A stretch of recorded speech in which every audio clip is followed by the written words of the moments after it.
All right, a couple things that I've done here. You'll notice I have kind of built a little bit of a car here. I left some sides off so we could kind of use it as a demo. But I glued a gearbox onto here.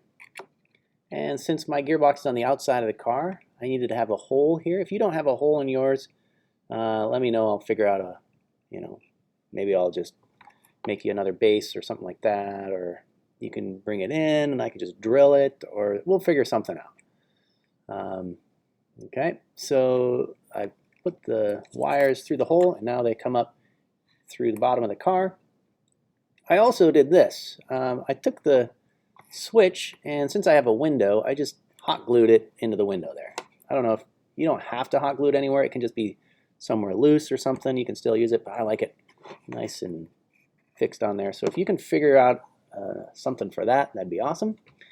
What I'm going to do now is I'm going to wire the gearbox onto the motor driver. Okay, so let's look at what that diagram looks like. So here we have a motor, and it comes into this guy here. Now, it doesn't matter which way you wire this as far as red versus black. So I've got a red here and a black here. It doesn't matter which way. We can always, like, what happens if you get it wrong or get it opposite, it's going to spin backwards when you're telling it to spin forwards. But we can change the program to accommodate for that.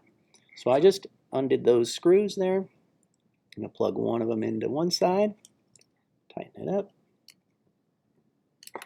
and the other into the other side, and tighten that guy up. All right, so we got a gearbox on there. Now, of course, you'll do the same with the other gearbox. Put them in here and here. And maybe I'll try to figure out if it's red black over here, if it should be red black or black red. I don't actually know. I've always just changed my program to accommodate whatever I've done. Or actually, we don't change the program. I remember what we do. You just undo these and switch them if the wheels end up going in the wrong direction. That's right. We don't change the program. We just physically undo them and flip them. Okay? So for now, just put them in either one on both sides. And I do believe once you get both of them wired up, your harness is done. So take a picture of your wiring harness all done, and you got it. Next, you'll learn how to upload the program and grab all the stuff you need for your phone so you can actually run this thing. Alrighty, way to go.